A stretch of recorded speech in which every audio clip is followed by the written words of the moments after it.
selamat pagi semua. Okey, apa khabar kamu semua, sihat ke? Sehat. Okey, alhamdulillah sihat. Sehat, cikgu. Baik, sihat. Okey, pada pagi ini kita akan masuk kepada topik baharu iaitu topik penaklukan logik iaitu bab yang ketiga untuk tingkatan 4. Okey. Tetapi sebelum kita pergi lebih mendalam ke dalam tajuk penaklukan logik ini, okey.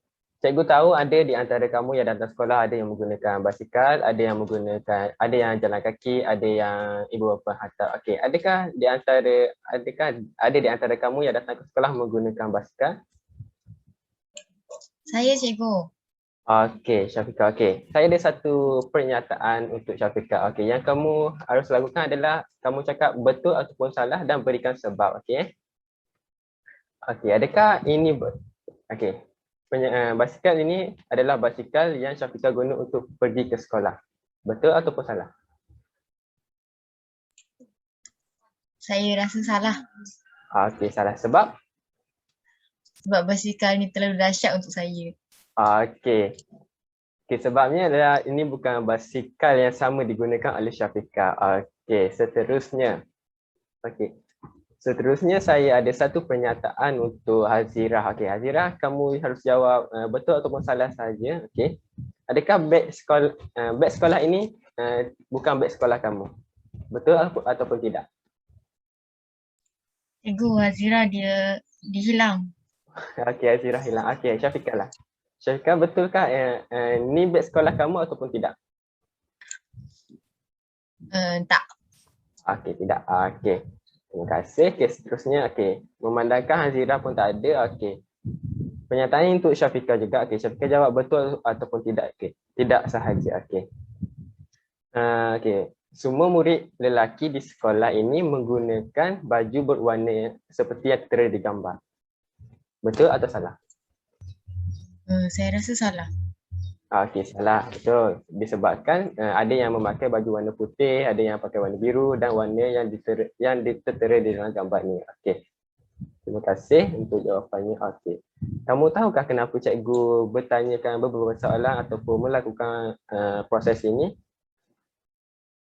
Okey. Tujuan sebenar cikgu tanyakan beberapa soalan dan menyatakan beberapa pernyataan kepada kamu semua adalah ia adalah selari dengan tajuk kita pada hari ini iaitu penaklukan logik, di mana kita perlu menyatakan sesuatu pernyataan itu betul ataupun salah.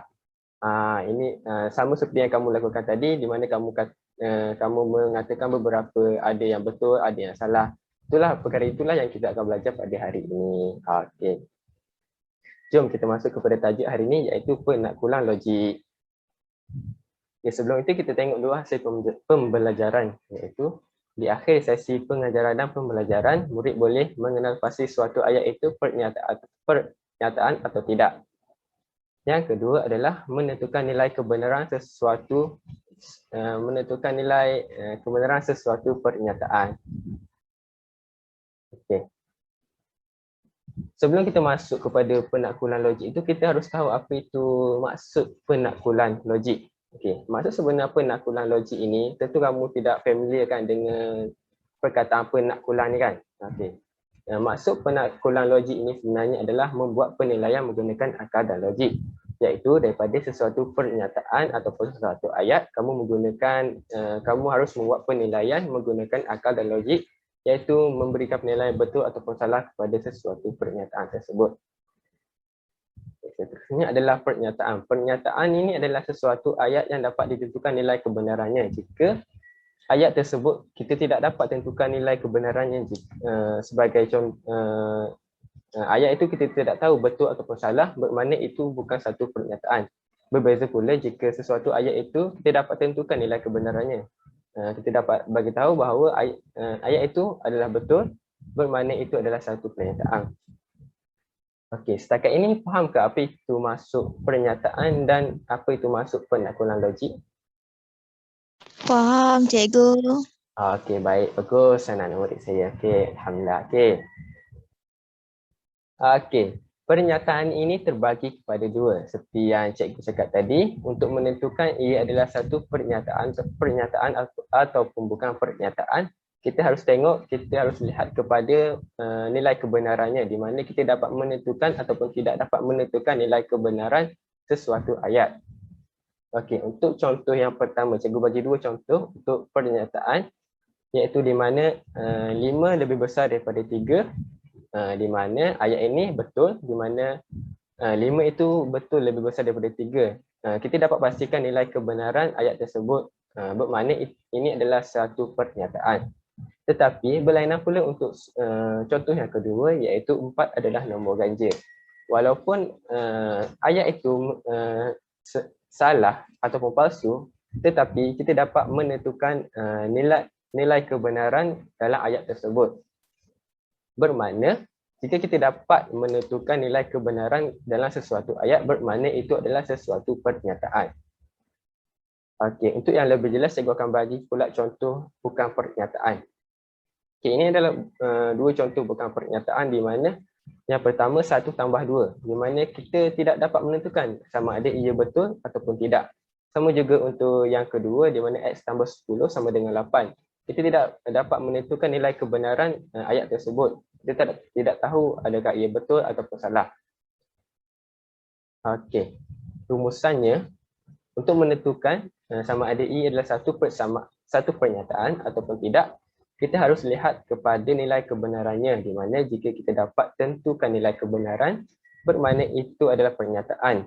Dan jika kita tidak dapat menentukan nilai kebenaran dalam sesuatu ayat, bermakna itu adalah bukan satu pernyataan. Okey, itu adalah ringkas bagi cara ataupun cara ringkas cara untuk menentukan ia adalah satu pernyataan ataupun tidak. Okey, fahamkah?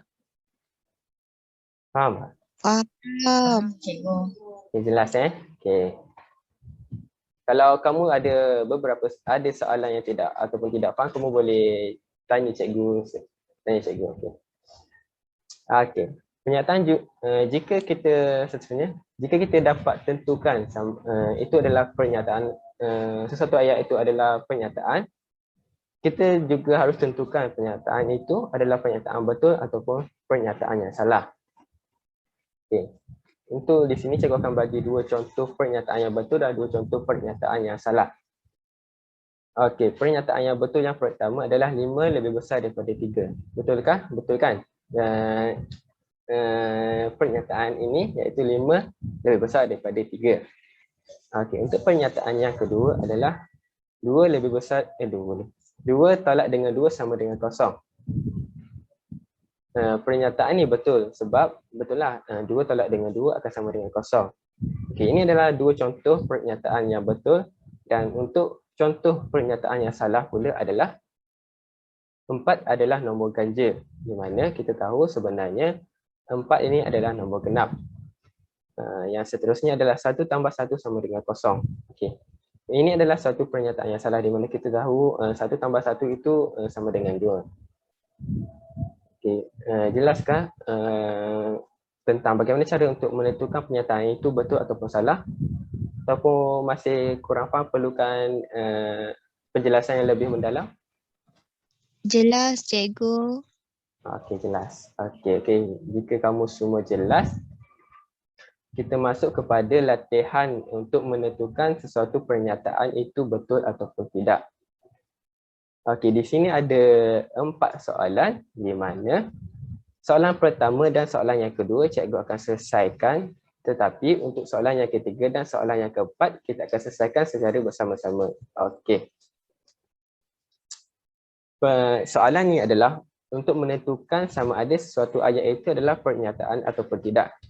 Okey, imbas kembali yang cikgu cakap sebelum ini, iaitu untuk menentukan sesuatu ayat itu adalah sesuatu pernyataan ataupun tidak, kita harus lihat nilai kebenarannya. Jika kita dapat tentukan nilai kebenaran di dalam sesuatu ayat, bermakna itu adalah sesuatu pernyataan. Tidak kiralah kebenarannya adalah benar ataupun salah, ia akan menjurus kepada pernyataan.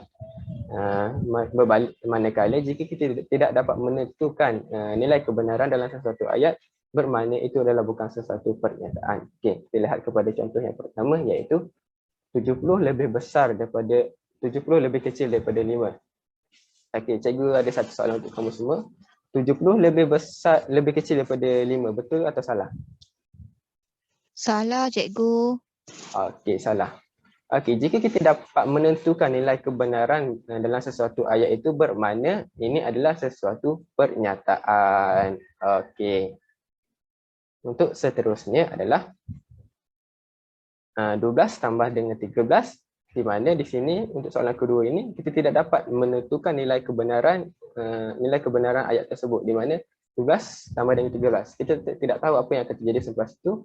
Kita tidak tahu ayat itu benar ataupun salah. Bermakna jika kita tidak dapat menentukan nilai kebenaran bagi sesuatu ayat, bermakna ini adalah bukan suatu pernyataan. Okey, fahamkah sekarang ni? Faham. Okay. Untuk soalan yang ketiga ini, dan seperti yang saya janjikan, kita akan lakukan bersama-sama. Okey. Soalan ketiga, nombor 3 adalah nombor genap. Adakah pernyataan ini betul ataupun salah? Saya nak jawab, cikgu. Okey, Saya rasa 3 ganjil dan pernyataannya salah. Betul ke, cikgu? betul. 3 adalah nombor ganjil. Okey. Jika kita tahu, kita dapat menentukan nilai kebenaran bagi sesuatu ayat itu, bermakna ini adalah satu pernyataan atau bukan pernyataan. Syafiqah, bolehkah kamu cuba? Apa? Pernyataan. Okey, pernyataan. Sebab kita dapat menentukan nilai kebenaran dalam ayat tersebut. Okey, untuk seterusnya kita sambung terus untuk soalan yang keempat. Soalan keempat adalah 5x sama dengan y sama dengan 10. Okey. Di sini adakah kita dapat menentukan nilai kebenaran di dalam ayat ini? Okey, kamu cuba Hazirah. Kita dapat tentukan. Okey, betul. Kita tidak dapat menentukan sama ada ayat ini 5x sama dengan 2y sama dengan 10, betul ataupun tidak. Jika kita tidak dapat menentukan nilai kebenaran di dalam ayat tersebut, bermakna ayat ini adalah bukan Pernyataan. Ya, betul. Okey, pandai anak nombor cikgu. Okey. Setakat ini setelah melakukan 4 contoh ini, kamu semua ada soalan tak ataupun ingin cikgu jelaskan secara lebih detail? Ke kamu semua faham? Faham, cikgu. Saya rasa saya boleh jawab ni. Okey, faham. Okey. Okay, kalau kamu semua faham, kita teruskan kepada cikgu akan ringkaskan apa yang kita belajar pada hari ini, iaitu berkaitan dengan untuk menentukan sesuatu ayat itu adalah sesuatu pernyataan ataupun tidak. Yang pertama adalah jika kita diberi suatu ayat, yang pertama yang kita perlu lihat adalah nilai kebenaran sesuatu ayat tersebut. Jika kita dapat pastikan ayat itu adalah benar atau palsu, ini akan membawa kepada pernyataan. Ini akan membawa kepada ayat itu adalah sebuah pernyataan. Manakala ia pula adalah kontras bagi jika kita diberi sesuatu ayat yang di mana kita tidak dapat menentukan nilai kebenarannya, kita tidak dapat beritahu yang ayat tersebut benar ataupun palsu, bermakna ini akan menjurus kepada bukan pernyataan. Okey, ini adalah ringkasan yang kita belajar pada hari ini iaitu mengenai dua jenis pernyataan. Cara untuk menentukan ia adalah satu pernyataan ataupun bukan. Okey. Setakat ini, melalui menggunakan ringkasan ini, adakah kamu dapat lebih faham dan betul kan? Fahamkah? Faham, cikgu. Faham sangat. Okey, faham. Jika kamu semua faham, cikgu rasa kita akan akhiri kelas kita pada hari ini. Tetapi sebelum kita akhiri kelas pada hari ini, seperti biasa cikgu akan, disebabkan kamu semua faham dan jelas dengan pembelajaran hari ini, Okay, cikgu akan bagi kamu beberapa latihan iaitu kamu buka buku teks muka surat 66. Okay, kamu akan cuba latihan yang ke-6. Okay, itu adalah latihan untuk kamu semua. Okay, untuk kelas yang akan datang, cikgu akan cek sama ada kamu siap ataupun tidak latihan tersebut. Okay, selamat mencuba. Tapi jika ada soalan yang kamu ingin tanyakan, cikgu terbuka. Kamu boleh tanya pada bila-bila masa. Okay, terima kasih. Cikgu rasa di situ saja kelas pada hari ini. Terima kasih kerana hadir di dalam kelas pada hari ini.